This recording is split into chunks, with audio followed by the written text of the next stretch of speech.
Bismillahirrahmanirrahim. Assalamualaikum warahmatullahi wabarakatuh.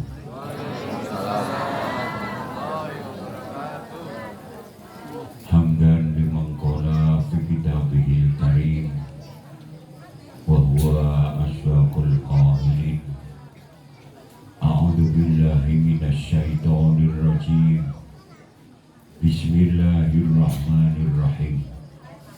Wasyari'u ila maghfiratin min rabbikum wa jannatin 'arduhas samawati wal ardu u'iddat lil muttaqin alladzina yunfiquna fis syarra'i wad dharra'i wal kadhiminal ghaidha wal 'afina 'anil nas wallahu yuhibbul muhsinin. Summa salatu wassalamu ala ashrafil anbiya wal mursalin wa ala alihi wa ashabihi ajma'in, amma ba'du. Sungkem takdir kula dhateng sedaya para alim, para ulama, sesepuh penispo ingkang dahat kawula putosi. Khususipun Ibu Kepala Desa, ugi sedaya perangkatipun ingkang pantes nampi pakurmatan. Sedulur kula saking Babinsa ugi Babin Kamtibmas ingkang kula hormati, khususipun Ibu Ketua RT ingkang sampun nyondhing kula kapulih silaturahmi wonten dalem mriki. Kula sik roh mireng dalu niki lek Bu RT jenengan iku sik ijen. Semoga-moga bar ngaji wis ketemu jodoh. Ini pun kula tunggahne ning langit mugi disawan usuk besar oleh beto. Boten kathah lumpen dhateng sedaya sedulur kula warga dusun Binowo, khusus RT-ne 17. Kula syukur ngawiti halal bihalal dalu menika wonten RT 17. Gusti wis buka 17 niku angka kemenangan. Amin Allah. Ya ngono Pak Yai. Indonesia niku merdeka ya ning tanggal salat niku jumlahe ya 17. Lah muni to ae 17 roh. Quran medune ya ning 17 roh. Tujuane halal bihalal siji, hamung angkane golek ridane Allah. Sing nomor loro angkane 7 golek pitulunganing Gusti Allah krana jenengan bernindakke saumu Ramadan kanthi lestari, kanthi rancak, barokah, salamah. Alhamdulillah. Mula dalu niki ora ana liya awake dhewe menindaklanjuti marang laku sakjeroning urip bilih Gusti ingkang akarya jagat. Nata kanthi cetha lan pertela marang kawulane khususe sing eneng Benowo. Wabilku karo ya benerna ta. Nggih, wabil khusus wonten RT 17. Lewat apa? Liwate ngaji tandhaning syukur marang Gusti krana kula jenengan wis nindakake wulan Ramadan kepungkur kanthi estu. Leres napa mboten? Jawaban poso apa ora? Nek ora awas lho iki. Mergo ngene lho kan. Apa wae sing dadi diperintahake Gusti Allah, wayahe poso, wayahe salat. Wis dah urang terus niki. Wayahe salat, wayahe zakat, wayahe ngaji. Niki kabeh tatanan supaya kula jenengan mempunyai nilai rego ana ngarsane Gusti Allah. Pak tukang foto, kula manggolekne watu sak kepele mbah. Allahumma sholli ala Muhammad. Siji golek legalitas sing menungso ana ngarsaning Allah, sing nomor loro supaya kula panjenengan sami besok niku menawi sawanci-wanci kondur pantes dipantesne karo Gusti Allah kanthi wujude husnul khotimah. Mula poso niku lepas, poso niku teko, poso niku ayo muni hadir. Lho nyapa kok awake dhewe rembug poso? Ngidul Fitri niku ora lepas saka poso. Ngono lho. Halal bihalal ora lepas saka Ngidul Fitri. Mergo eneng ibadah. Aku rada ngadeg mergo kopine teko. Sewu. Di tatanan poso niku nyuwun sewu sing dek sasi poso nutup. Ya poso matane, ya poso napa talingane, ya poso granane, ya poso tutuke, ya poso suku lan astane termasuk poso atine. Mula Gusti jawab gufiro lahu ma taqaddama min danbihi. Begitu lepas saka Ramadan jenengan sedaya di ngapura dosane kalih Gusti Allah. Ngono lho. Bahkan Rasulullah menjamin metumu saka poso begitu Allahu Akbar Allah. Ayo takbir yo. Akbar niki padha karo bayi sing dilahirake saka metu garbaning ibu sing ora duwe dosa babar pisan belas. Yo babar pisan belas. Sakjane wong sing Idul Fitri niku wong sing kanggone wong sing poso. Ning lek lebaran sapa ae ora wis ta ayo to muni ora lho. Bapak ora. Lek Idul Fitri kanggone wong sing poso. Ning lek godhog lek lebaran wis sapa wae yo. Kok ora poso ya godhog. Kok ora tau traweh belas. Yo, ayo nyoba lho ya. Nyoba. Nyuwun sewu. Terus dalu niki kula aturke merga napa nyuwun sewu? Kaweruhana. Lho. Bejane wong sing traweh nutup. Amin. Bejane dek poso sing istiqomah maca Al-Qur'an liwat tadarus. Bejane sing posone nutup kecuali yang berhalangan nyuwun sewu. Mergo napa niki tak angkat iki lho bejamu ning kene iki lho. Ngono. Kula tak ura-ura oleh. Iya. Ura riye. Nyuwun sewu bulurah. Rono rin rono enten lurah suwi dadi kan ya modele ngaji ngeten iki. Nek kula dadi lurah niku kaya kados bulurah niku mboten namung setahun 2 tahun. 19 tahun. Sampai apal. Pojokan desa kono iki isine apa? Lek wong blok kene iki modele ngene iki bedhite ayo muni piye ngene lho ya. Piye? Sing kono ki ngene akhirnya kita ramu, kita akumulasi lewat konsep piye carane wong sak desa iso nyengkuyung ndak ada satupun yang terlukai sampai leren dadi lurah. Teko saiki ini ragate larang. Iki lho Bu, ragate pancen larang. Wis wong ning ngarep ora muni, wong ning ngarep kudu wani tutur. Ya kudu wani wuwur, ya kudu sambure ya muni mandi sisan ngene apa to. Yo tutur, yo uwur, yo ayo muni yo sembur. Wis kuncine niku. Lakno nggih, bengkok iki 19 tahun wis ndak tau garap. Nang gadhe.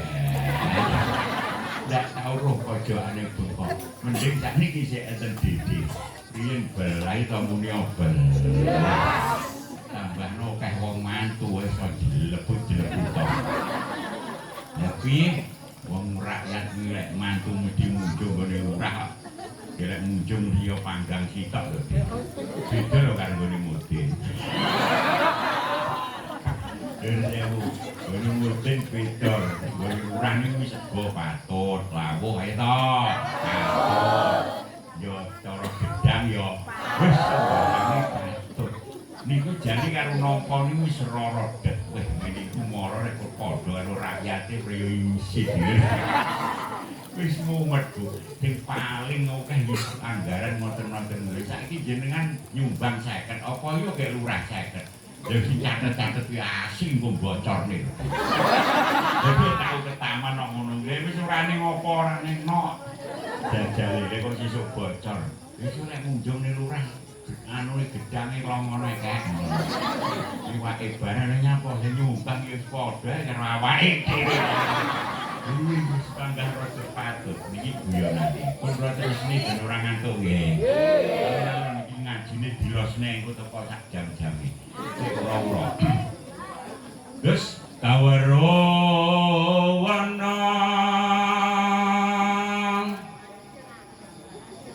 Aku ndelok fotoku iki biyen umur 20 tahun dadi lurah ya persis iki lho.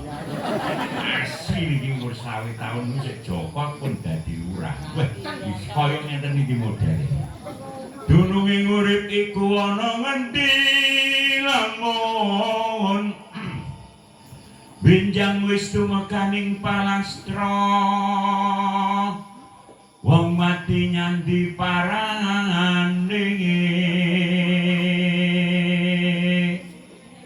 Kadya manuk ucul saking kurungan neki menyang ngendi ben joanipun.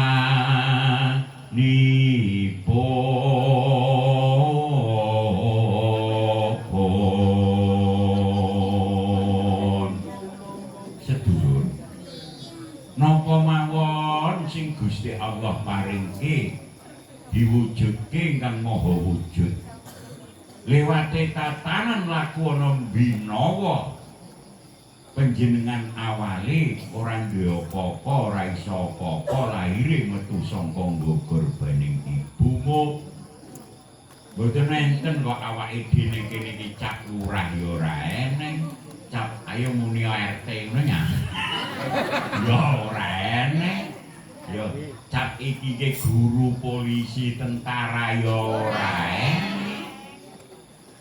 Lah niki sedaya sejatine menungsa niku liwate awake Ramadan sing pun lunga didik menungsa niku supaya iso urip lan urip rasane krana nalikane poso kula panjenengan bener-bener sing eneng mata, sing eneng kuping, sing eneng irung, sing eneng tutuk lan ati seluruhnya niki manjing utuh Gusti. Ayo Gusti Allah. Lah kok ngono? Lah wong nyatane jenengan nek urung adan ning arepmu ning ingkung enake kok ya kok meneng ae ayo. Ngono kuwi wedi karo sapa? Darah tok jabar iki kok anak-anak. Yo, nyatane nyun sewu sing tukang ngrokok biasane esuk warung ngopi. Ayo, yo ora wani bel. Kok ning enak rokok jarum super kaya ngene iki lho. Lah iki kok lek urung adan yo wis ora wani babar pisan belas. Nyun sewu. Niki wujud kula jenengan dibalekne kaya jamane urip lek menungsa kuwi nyadarana yen kowe kebakno yen wis ngelak yen wis ayo muni luwe tok empet ngantuk sampai lemes iki tok kurbane krana kowe rumangsa awake dhewe ora iso apa-apa. Mula dalam Islam ada dua kekuatan yang dahsyatnya luar biasa. Oh, ngeget iki aku. Siji takdir, loro ndonga. Lho, aja kemleret sampeyan. Iya ini sing tukang kemleret. Takdir niku ketetapane Gusti Allah. Donga niku dilakoni mergo awake dhewe butuh karo sing gawe urip. Nalikane poso rumangsa ora iso apa-apa. Anane wong kuwi sombong ora gelem donga mergo napa rumangsa iso, rumangsa sugih, rumangsa ayo muni pinter. Rumangsa pinter. Kenapa kita harus berdoa?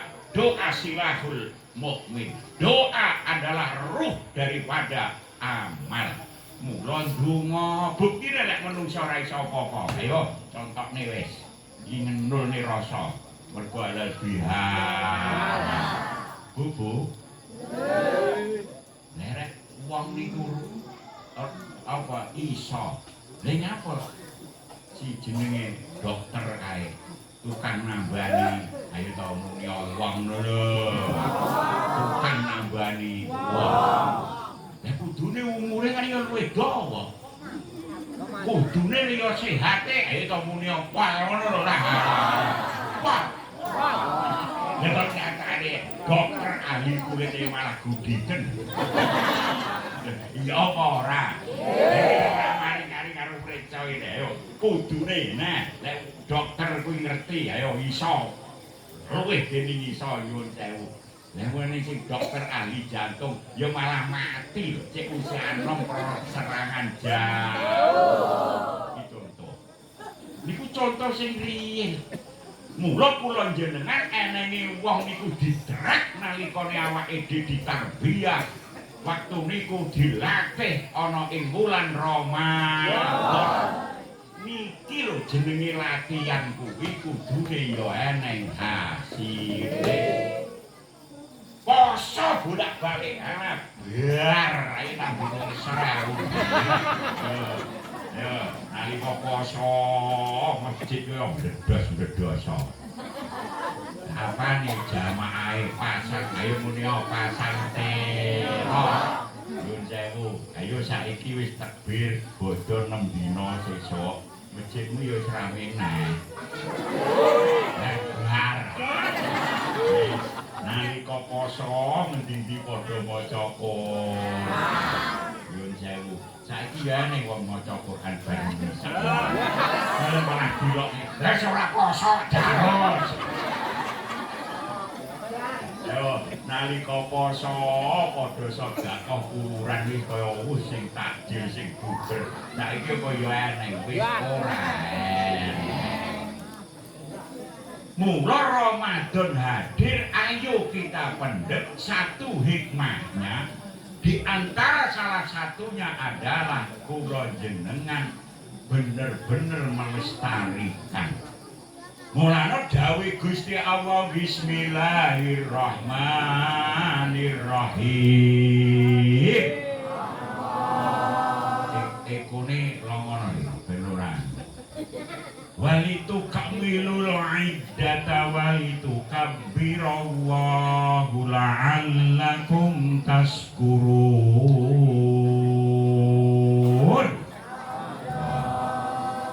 Mula yen wis tekaning sasi Ramadan arep tekaning bodho diarani Idul Fitri, sempurnakno posomu, genepno 29 utawa 30 dina.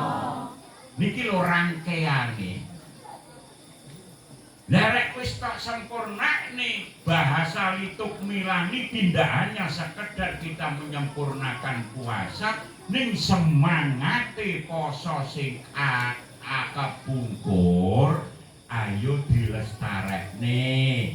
Walaupun wis bar poso ya tetap poso matamu untuk tidak melihat sesuatu yang diharamkan. Poso mulutmu untuk tidak memakan dan menghibah. Poso tanganmu untuk tidak mengambil sesuatu yang diharamkan Allah. Ayo kaya nalikane poso. Mergo dosane menungso dhateng ing Gusti Allah niku ora iso ditebus krana bondo donya. Krana beras, krana ayo muni dhuwit. Yo krana dhuwit. Ya ora iso. Ora iso ditebus dosa iki nangge dhuwit. Lah menteri keuangan iku wis ora yo munggah swarga dhisik wong duwite akeh. Lho iya apa ora? Lah sing BI ngono ora yo apa munggah swarga dhisik dhewe sing wong sugih-sugih kuwi. Beras ora iso ning tebusane hanya lewat satu amal soleh, amal nderek perintah kanthi awake dhewe tobat marang Gusti ingkang akarya jagat. Lah poso niki lho wahana tok dening tobat. Mula wong sing poso dari awal sampai akhir gufira lahu ma taqaddama min dzanbihi. Gusti ngapura dosane sing wis Allahumma amin. Niku juntrunge enten mriku. Lah nyapa awake dhewe kudu ngresiki dosane awake dhewe marang Gusti Allah. Watu mok suwi men. Ayo selawatan sik yo, selawatan karo ngenteni watu sak kepel e. Oh. Arep kuwi kan aku sing ngasih kae barene. Anak dari kiai ngaji lagi waktu ini lagi dongkol lurah ya ora iso lho. Allahumma sholli ala Muhammad. Yo. Anu ae saben malam Jumat yang mergo iki kok ning hubungane karo anakku. Matur suwun nggih. Sholli wa salli. Ayo selawatan yo. Iman alam Sholli wa sallim iman ala mada wal ali wal ashab man qawwahada wal ali wal ashab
sholli ala sayyidina Muhammad.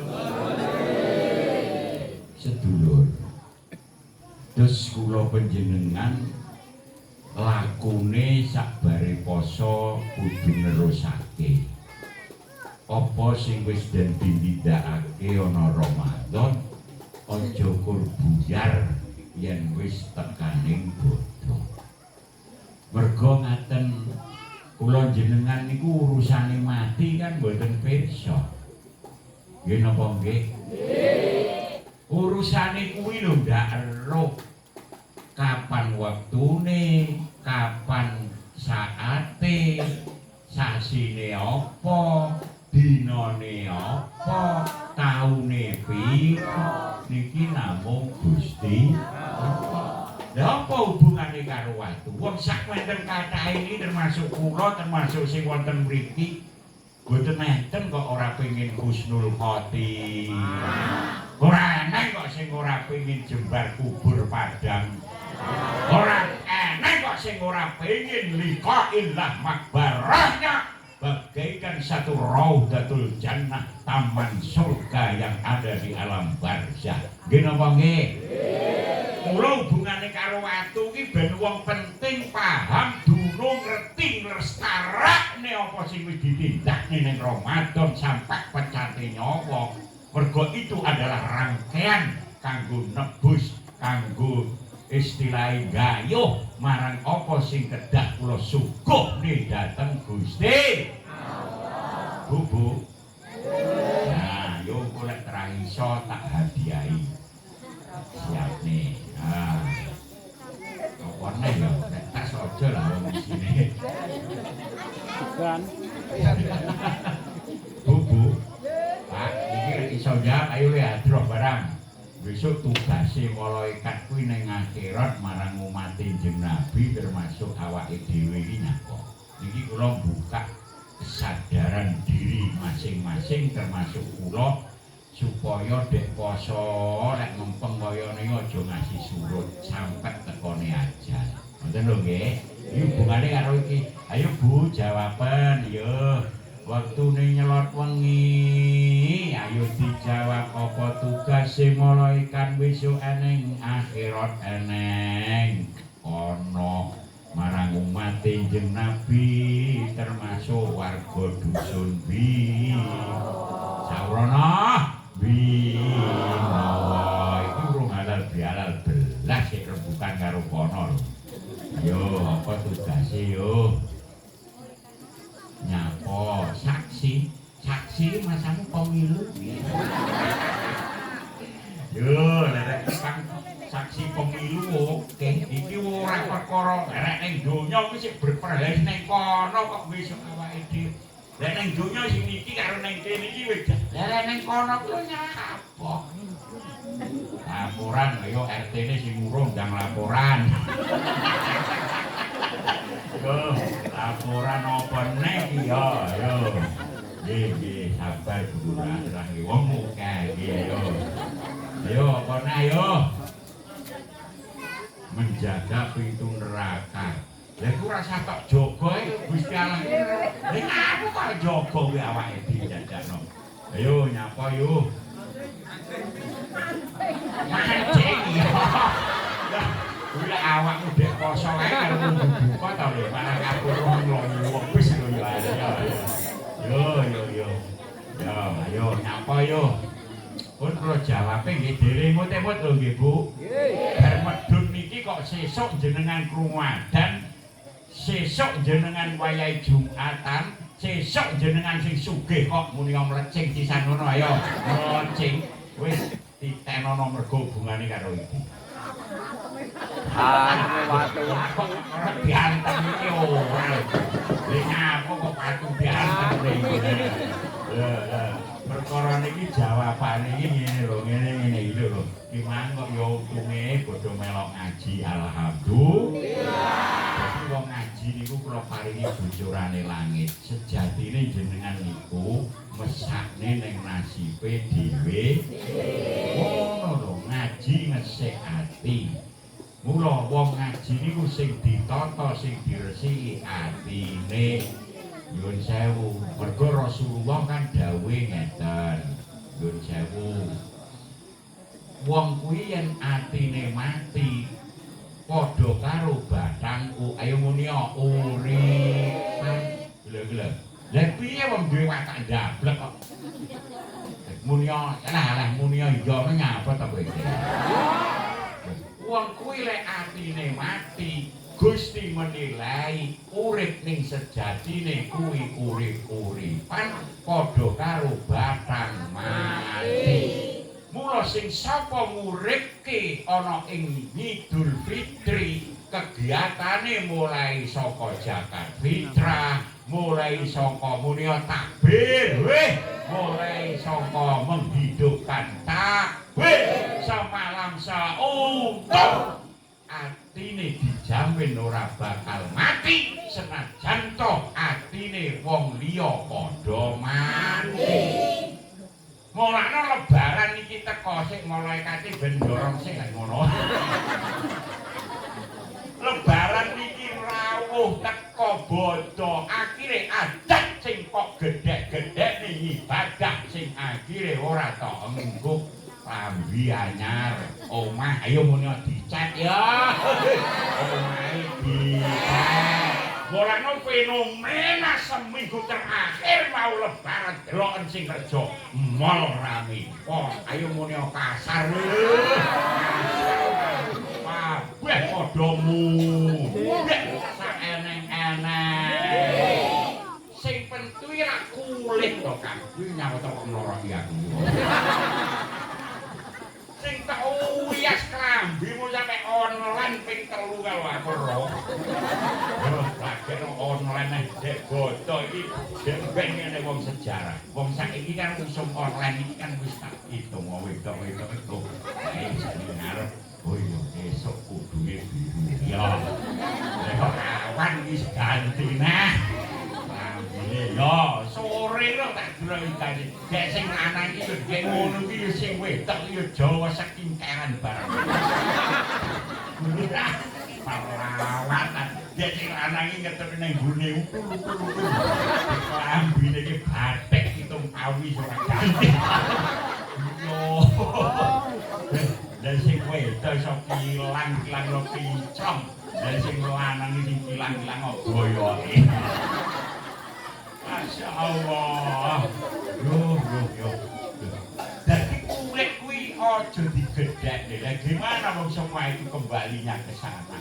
Sing penting niku anjerone isine ya kuwi ati. Ati. Wis samono kok dibahas nek hubungane karo tangga separo macam-macam. Sik apa tugase malaikat mati iki lho. Apa tugase malaikat? Ngebruki watu. Kok aja mancing to rek. Kula jawabe nggih. Eling-eling. Ngukir menungso sampai pantes hidupne nanggone Gusti. Tak baleni. Ngukir menungso sampai pantes hidupne nanggone Gusti Allah. Sakniki ayo dianalog, dipikir, dibahas nangge akal. Wong-wong kuwi supaya pantes disebut lurah. Kula ngalami wong sak desa iki ben nyebut aku iki pantes jenengku muni kabeh nyebut lurah. Ngono ae to tak lah. Kuwi ora agak ora. Kula ingin sawah sekotak itu bacut dulu lah. Babate maksudku ngono lho ya. Nek 19 tahun iki ya ora balik beli. Wah akhire pilihan menang wis kabeh wong sak desa nyeluk Mas Lurah. Mergo kan sik enom umur 20 tahun sorry lho guys. Lu di bojo sik jongko 20 tahun wis dadi lurah. Masya Allah kabeh ane sing wis nyeluk lurah. Kuwe ya tenaga, kuwe ya pikiran, kuwe ya bondo, bahkan mungkin harga diri. Sak desa nyeluk lurah. Wis, pertanyaanku lho, engko lek wis aku mujur ngalor. Rungokno, mujur ngalor. Maisanku ki ana tulisane lurah ora? Betul. Mungkin urung DPR, urung bupati lho kan. Mungkin iki pernah arep nyaloni gugur nek. Alah lepet-lepetan. Zaman semono tenanan niku. Berarti karo Gusti Allah niku dilos ning wis to. Kowe rumangsa kowe kuat. Rumangsa apa wermuta. Ayo. Lah bare yo jelas. Saiki merentek wis surane apa dikenali tenan karo Gusti ya Allah. Ayo. Nggih. Oh, nyuwun sewu. Niku mawon nyuwun sewu nerariknya luar biasa. Lah kula jenengan niku besok pengen kabeh niki husnul khotimah di mata Allah. Oh, takone yo. Ben dadi wong mutakin. Ben awake dhewe pantes besok Gusti Allah iki wong binawa iki oleh syafaate Kanjeng Nabi. Amin ana. Wong binawa iki oleh dadi dalang nu piye iki. Ketemu karo Gustine. Alhamdulillah. Lah kok mlakumu tumujuning Allah, tumujuning perintah luwih rendhet timbangane urusanmu donya. Wis, ora luwih banter. Kok luwih banter urusanmu donya. Wis anjur slamet ya, tenan iki. Lah ngapa kok ngono? Saiki nyuwun sewu masjid nimbali Allahu Akbar Allah.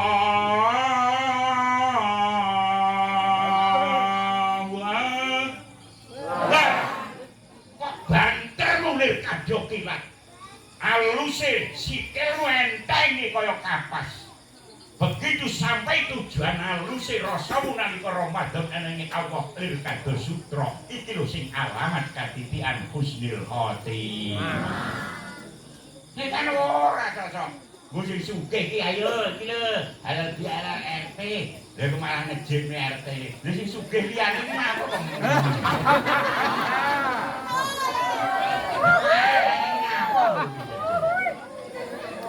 Aku surat wong teko apa? Halo kudune ya anu Bu RT kula ngene ngono kudune. Yo sewu. Dadi niki nang apa kok awake dhewe utaman dhewe wong nggonku ke ora. Bareng buru BLT wis. Yuh. Undangan jam 8 ning jam 6 wis adus. Lah ora marep dek karo adan teko. Lah kok yo pinggih. Ayo maton kono mantus perkara adan wis ngono. Iya jarian. Nyuwun sewu. Iki urung sing nang sawah, sampe boyok karo dalangan aku ora iso bidal. Padahal apa yang kita perjuangkan? Napa sing tak rewangi ayo muni montang, mate, mobat, mabit, ngalor, ngidul, ngetan, kulon. Wis sing kaya ngono kuwi. Mengkira kowe jenengan innalillah wa inna ilaihi rajiun. Apa ya digo? Blas ditinggal. Delokno to, sawahmu ya to, blas. Bojomu. Jangan-jangan ya les Bu, muga-muga kowe Gusti Haji. Ya ngene 100 dina wis rabi. Mobilmu, motormu, semua itu adalah bagian jebakan Gusti Allah. Kanggo nyaring lho tak bocorne. Nyaring jenengan urip disaring Allah ben tersaring, dipilih Allah ben terpilih. Perjalanan akhiratmu kula digelar sekabehaning tatanan hiasan donya yang luar biasa. Yo, biyen udo ra apa-apa mobil teko. Anyar. Yo, omahe dadi ayo munyor. Yo, sawahe ombo. Pangkate teko. Iki kabeh wong kuwi ora gontak ra iso apa sumbere saka aku. Lha iki ora alat tak nyaring kok. Besok kowe iki patut apa ora mati mungkin. Lah dalah jam 10.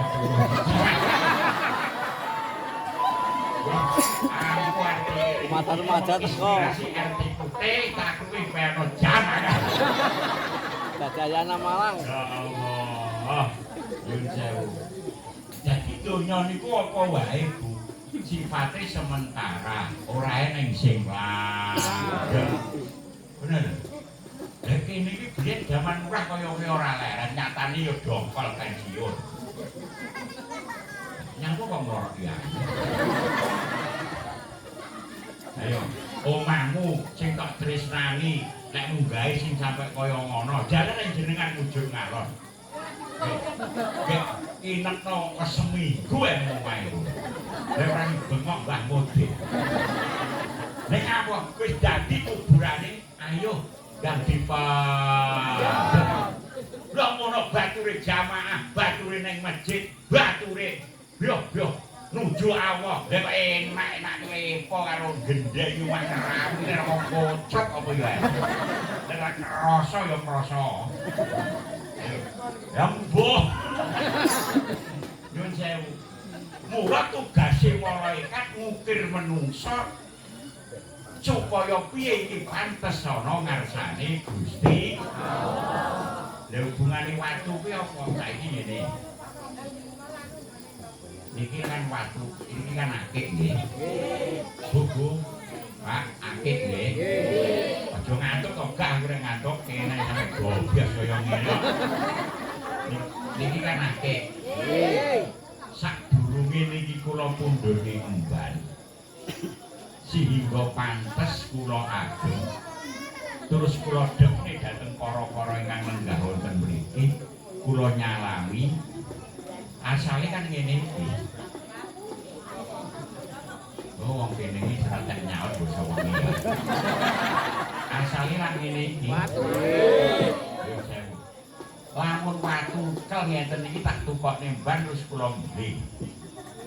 Ini. Wis Dek kula dekne ten para-para niku. Kula liwat jenengan. Saka mburi kono wis muni, "Kowe mubaleke kocrok." Lek wong watu, lek kok didek-dekne ngarepe wong kae piye? Lah iki supaya pantes karo tukang watu diukir, digraji, dirempelas, digendong. Menungsa besok yo ngono iki ora bolopek ora tak omongi iki. Panjenengan bisa kaya ayah kuntur ana ngarsane Allah. Munggo malaikat ki urung pantes iki dapat syafaat. Urung pantes iki jembar kubur. Urung pantes Gusti kula dekne jenengan. Akhirnya malaikat yang memproses terlebih dahulu. Mula halal bihalal itu pada hakikatnya kembali kepada fitrah. Fitrah di dalam Ramadan mergo awake dhewe wis ora duwe dosa, terlepas dari dosa lir kadya bayi sing terlahir iki ben bertahan terus sampai Ramadan sing arep teko tak wehi gambaran watu mbok-mbok Ramadan sing arep teko ki ora nyandak kula jenengan iki begitu inanilah malaikat iki ora sah repot iki sapa malaikat Binawa Gusti. Dek piye? Ampun pantes. Ya, kene ndang depno ning aku, ndang papakno kuburane ndang gaen Raudhatul Jannah. Alhamdulillah. Iki sapa? Binawa. Lah nek ora kekedene dereng pantes. Iki wis.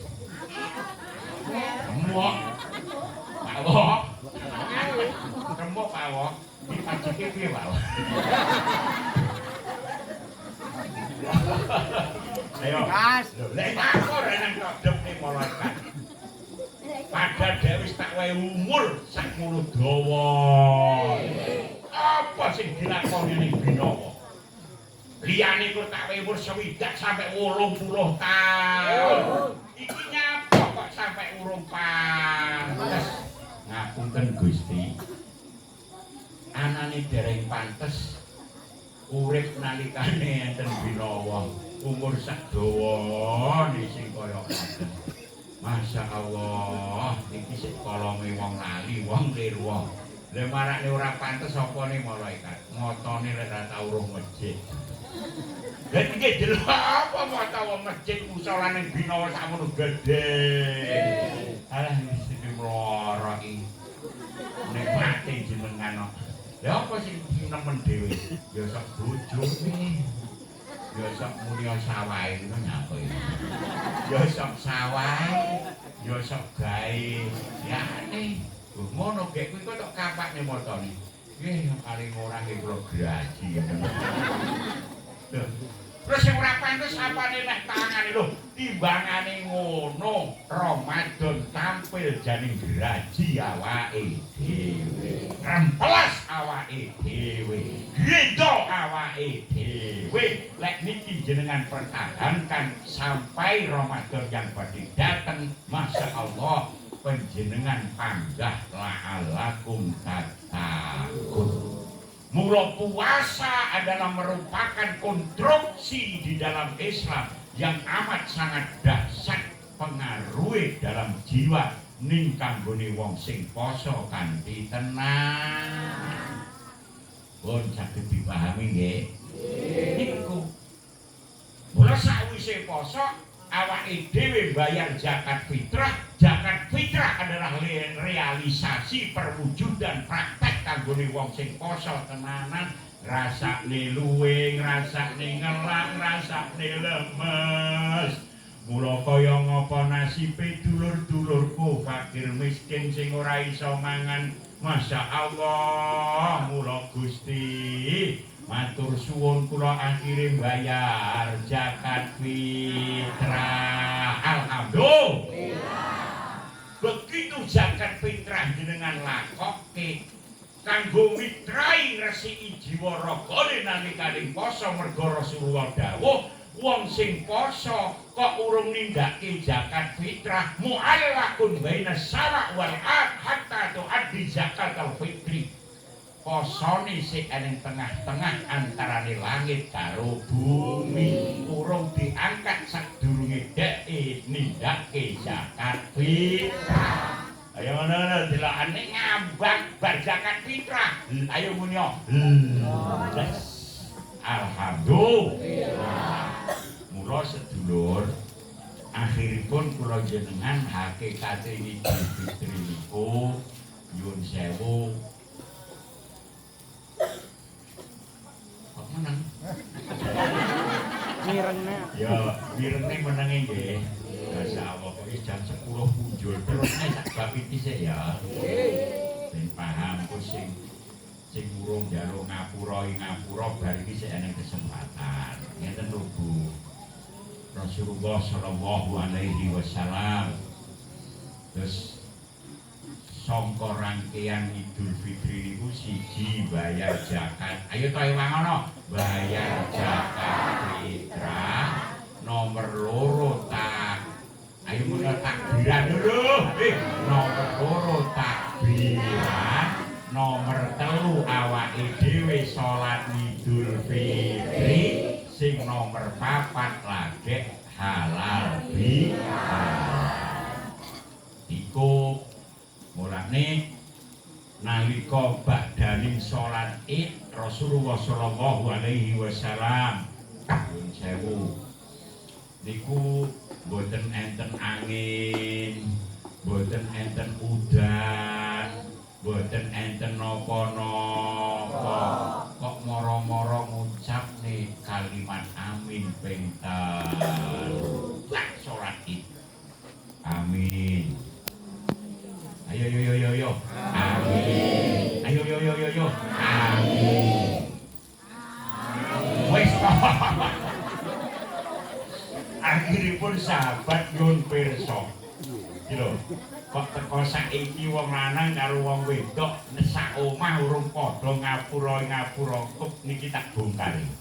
Antarane siji lan sijine tangga teparu kok sik santrok. Kok sik pegel-pegel lho tak bongkare. Ngono lho, kok arep biar iki jenenge kono lho. Gak wae. Iya. Ngono. Ae mulih sisan duwe abojone, ha. Lek kae mulih kae wong. Allahumma sholli ala Muhammad.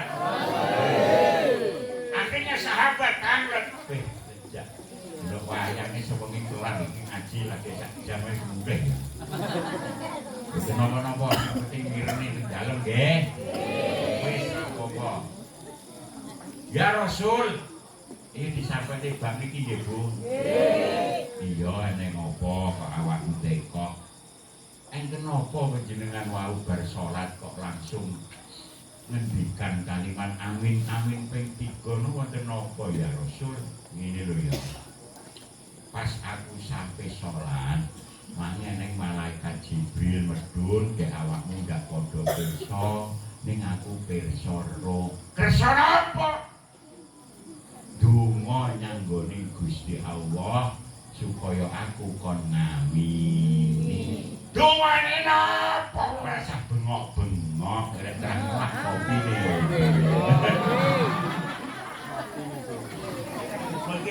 Niki pas donga kula lingguane. Niki kula ngedukne rasa lek aku duwe apa-apa dudu sapa-sapa. Ora rumangsa apik kalih jenengan ora ana ben senasib utuh kula tak lungguh teng ngandhap mawon nggih. Nggih. Pas donga dilungguhi malih. Akhiripun Rasulullah ya ngene isine donga ning telu. Napa ya Rasul? Ini malaikat mau donga, ya Allah, Gusti ingkang murbeng dumadi. Wonten ing dinten menika ya Allah, maksudnya di dina hari raya, hari ini tuh hari raya ngono lho. Maksudnya hari ini tuh hari. Ya Allah, pada hari ini jangan kau terima puasa dan ibadahnya. Coba ayo perhatiin ayo. Cara Jakarta saiki ayo.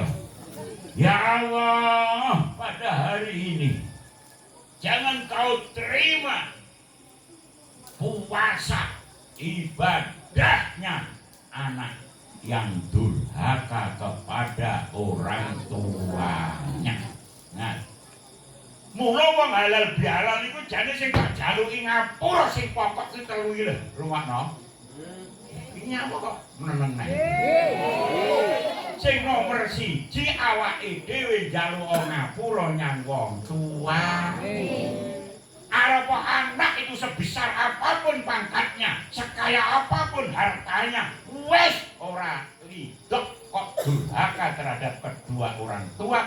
Uripe ora bakal barokah. Ono siji njaluk ngapura nyang wong tuamu dhisik. Niki penting. Wong tua sik dijaluk ning ngapura. Lah pun mboten enten, awake diziarah kubur, mulakno pentinge wong RT 17 kon duwe anak sing saleh lan salihah eneng kene. Ngono lho, Bu. Dadi anak turunmu ki aja ngasih ora iso agama, aja ngasih ora paham agama, aja ngasih ora duwe akhlak apik, aja ngasih ora iso ngaji. Handalane awake dhewe apa besok ora iso ning kuburan. Liyane bab perkara anak, ge anak nikmat kuwi sing paling iso jenengan nikmati donya akhirat, ndak mengenal waktu, ndak mengenal tempat, tidak mengenal saat, hanya satu, nikmat anak yang soleh dan soleh. Lek liyane nangge syarat, Pak. Contoh, dalem niki sing kagungan dalem ya iso menikmati. Tapi syaratnya apa? Kudu manggon ning jero omah. Jane pas sing kagungan dalem niki tindak ngaji, gendeng sitok ora digong. Ayo panitia nyuguhi panganan. Tuh barokah Bu RT. Barokah gede. Yo, ora umum. Alhamdulillah. Panganan iku bisa dinikmati ora? Kan syaratnya aneh. Napa? Kudu sehat. Jane tutuke jenengan kena penyakit gomen. Ayo bisa pentolan iki. Yo ora iso. Niki anak soleh lan solihah, ndak mengenal waktu, sampean loro, yes, sampean sehat, ayo muni yes yo, sampean sehat, yes, sampean bunga, yes, sampean susah, yes, bahkan jenengan ning alam kubur kula roh dhewe ngarep pura kuburan, anak kirek soleh lan solihah, ziarah kubur ndak hanya datang rakitan 10 menit donga nahlilne, yo kula roh dhewe. Nek sing ora kon kliwat ya padha nyanyi. Kek minggu nyapa jajale. tekoni nganti le kuburan. Lha nyapa nyang nggih kancane nang nggih.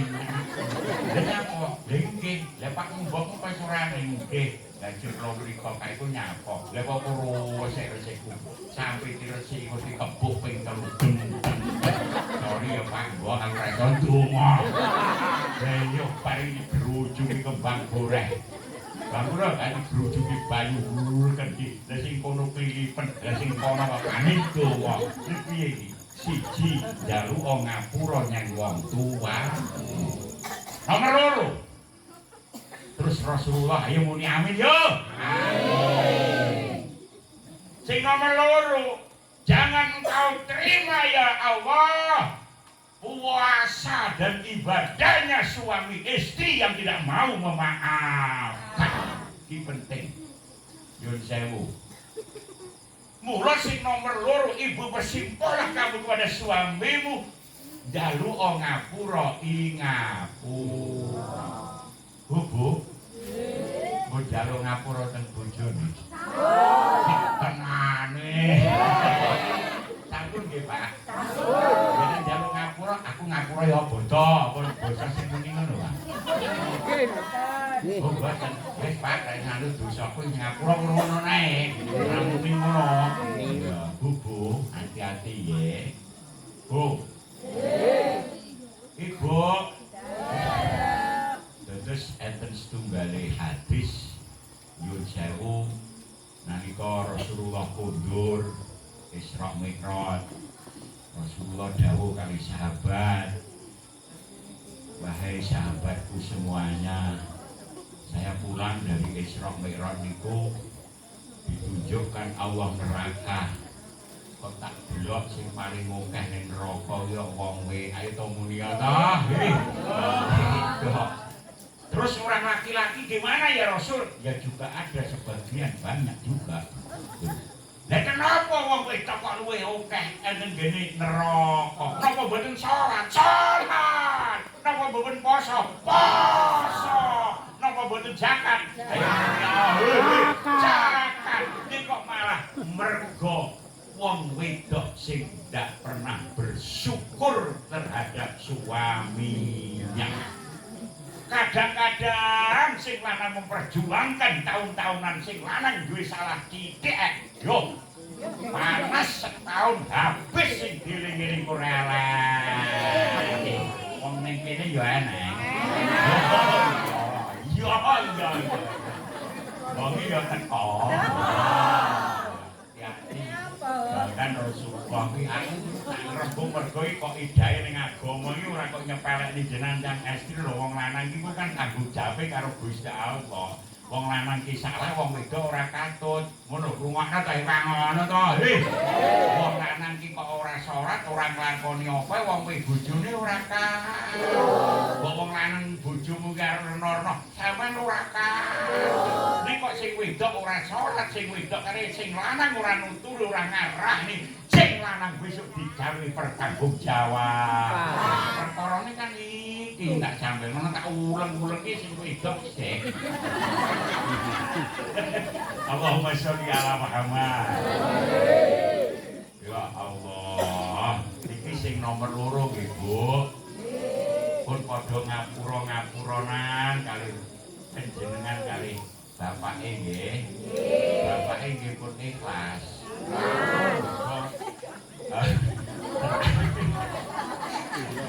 Kowe jenengan niku sing terakhir ngaten lho. Panjenengan sedaya niku sedohe. Kok bojo sampean ki ora rido. Sampeyan ki mambu swarga lho akeh ambune lho akeh. Yo meneh kok mlaku. Maka dalam hal tatanan kehidupan kenapa hadir halal bihalal? Awake dhewe tugasnya adalah menyempurnakan dari hal yang kaitanipun kalih Gusti Allah pun lewat tatanan ayo muni poso yo lewat tatanan poso iki salah murono lah salahe menungso karo menungso kudu dipraktekne njaluk ngapura ing ngapura Mergo Gusti Allah ora arep nampa pangapura menyang Gusti saderenge awake dhewe njaluk ngapura karo sesamine panusa. Iki terakhir wis kesel aku ya. Sing terakhir maksudku terakhir iki dungane amin mang lho. Sing terakhir dungane ya Allah. Jangan kau terima hari ini loh puasa dan ibadahnya muslim sesama muslim yang tidak mau maaf memaafkan. Pak dengan kali tangga tepare wis njaluk ngapura apa urung? Wis tenanan? Ngapura ki njaluk musalaman kene ngapura kene ya ngapura ora kok bar metu saka omah biyo hai sepura kelepatan ku ya ngono iki gelangi bisa iki wis tak raketina karepku ki los ngono lho ya weh yo ora resik ana jerene jagalah hati jangan kau kotori jagalah hati cahaya ilahi jagalah hati jangan kau sakiti jagalah hati lentera hidup ini nyuwun sewu dados lek wis bar njaluk ngapura awake dhewe kudu bener-bener atine ya sing resik bar iki ora saheneng sing tanggane tuku kol terus medhokon sing akeh nah sing tanggane tuku kol terus akeh iku padha karo barang sing wis resik klambi bar dicu ayo muni dicuci dipenatu wae lengo wangi tok buak ning gone pancereng wis remuk nah pan resike lho aja ben dadi rek tanggamu tuku kulkas yo ben tanggamu bangun omah itu muni yo ben tanggamu tuku TV yo ben mergo kuwi duit-duit jenengan cukup bersyukur ngono mergo napa ayo mergo napa Rasulullah niku nyuwun pirsa atadrunan muflis wahai sahabat lho kaya ngene lho bahayane awake dhewe salatmu iso entek zakatmu iso zong posomu iso ayo muni zong lho bahkan haji umrohmu iso zong sedekahmu iso zong aku lek dadi lurah sak kono suwine besok ning kono ya iso zong perkarane napa niki sesuai dawuh Nabi Rasulullah nyuwun pirsa karo sahabat atadrunan muflis wahai sahabat kowe ngerti para wong sing bangkrut ki wong sing piye ayo wong sing bangkrut ki wong sing piye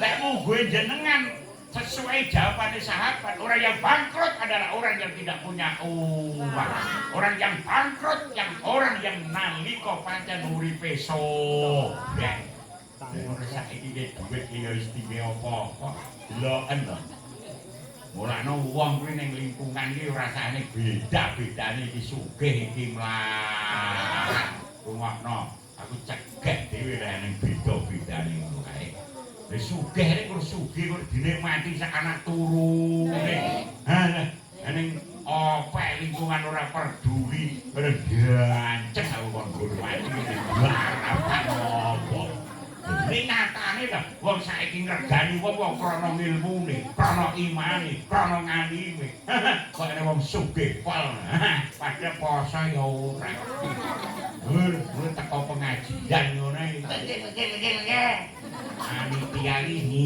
ngene teko brawu cilik-cilik iki iya beri kloso. Ora setan ngono-ngono niku nggih Pak nggih. Nggih. Yo sewu. Dadi sing darane wong bangkrut ku ora kok krana ora sugih, krana ora duwe duit, krana omahe elek, ora duwe rego, bukan. Tapi wong sing bangkrut nalika besok ngadep eneng gone dina ngadep Allah ana gone dina kiamat dengan salatnya, dengan puasanya, dengan zakatnya ning mungguhe Allah ora oleh gawe mergo nalika uripe caci mencaci bikin hoak bahkan memakan harta yang tidak benar bahkan mengalirkan darah kepada orang yang tidak pernah berdosa takone dhek wis padha luwene ya. Nah mergo apa? Lha piye Allah nimbang nggih iki posomu. Lah kok ana wong teko, mboten Gusti kula mboten trima lek dhek juga di swarga. Lah ngapa kowe?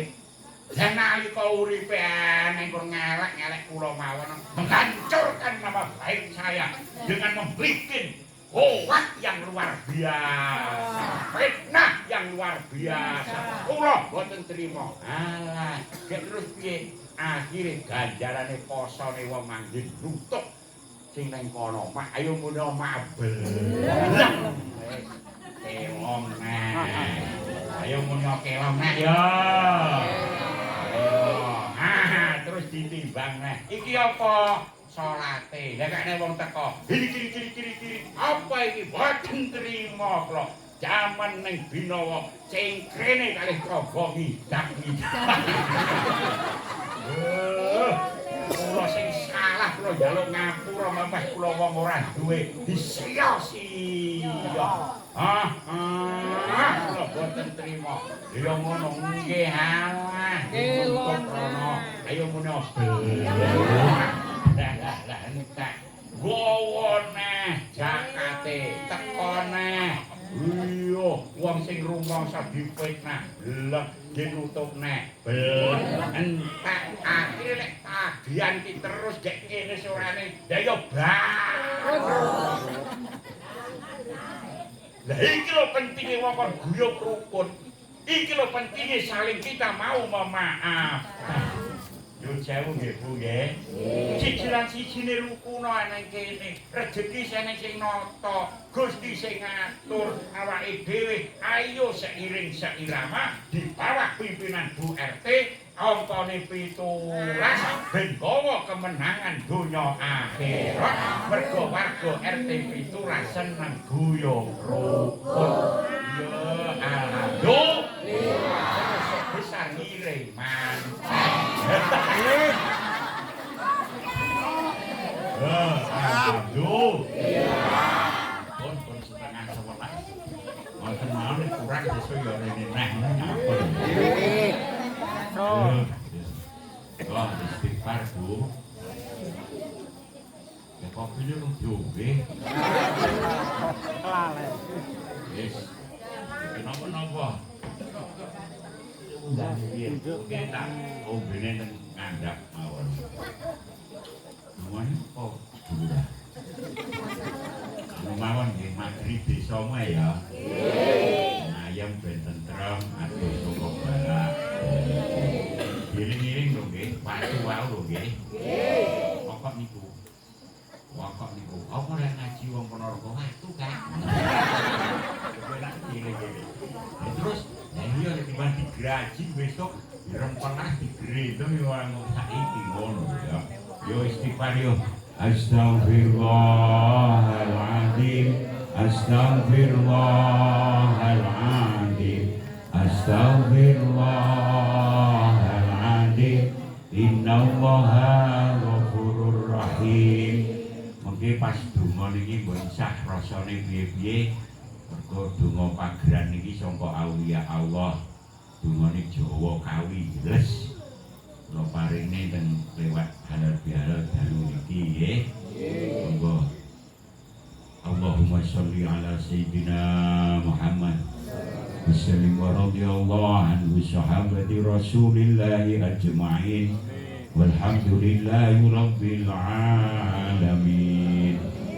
اللهم صل على سيدنا محمد عبدك ورسولك النبي الأمي. يا ربي صل على محمد وافتح من الخير كل مغلق. اللهم إنا نسألك رضاك والجنة ونعوذ بك من شقاتك والنار. اللهم أنت السلام ومنك السلام وإليك يعود السلام. وحينا ربنا بالسلام وأدخل الجنة دار السلام. تباركت ربنا وتعاليت ya dzal jalali wal ikram. Pratomo Yudo Pramono. Terus diamini Pratomo Yudo Pramono. Orang bakal sumingkir nang tengahing palagan. Memayu hayuning bawono. Bekta budi wasisa ing praja. Prajane Balirejo. Prajane Binawa. Tumuju panembahan kang sejati. Kaukir dening kalimah la ilaha illallah Muhammadur Rasulullah. Nebarake mulya kamulyan ora wigih marang landhepe isining donya. Tumuju nur suci kalam ilahi. Sesanti nur suci kalam ilahi. Mlaku sira kaya dening mlakuning para wali. Ora noleh kiwa noleh tengen. Obah gerake kanthi nggawa busuk. Tabarok tarobana. Mlebu sira ana pangampunaning Gusti Allah kanthi laku saleh sumeleh ana jerone wa ta'alaita sehingga kagayuh sepining ombak, sepining angin, sepining gemricik swara banyu, sepining swara makhluk. Ya dzal jalali wal ikram, ya dzal jalali wal ikram. Menang-menang sing gawa wenang akhirate. Rabbana atina fid dunya hasanah wa fil akhirati hasanah wa qina adzabannar. Subhana rabbika rabbil izzati amma yasifun. Wassalamun ala mursalin walhamdulillahi rabbil alamin. Terus intine donga wau sing paling inti wonten teng akhir. Singga upamya ning udan, angin, gemricik apa wae sing dumadi ning desa kene kabeh disingkirake Allah. Enenge namung gawa ya dzal jalali wal ikram. Ngoten nggih. Kula kinten mekaten agunging panuwun sedaya. Kula nyuwun ugi agunging pangapunten sedaya lepat. Wallahul muwaffiq ila aqwamit thoriq. Wassalamualaikum warahmatullahi wabarakatuh.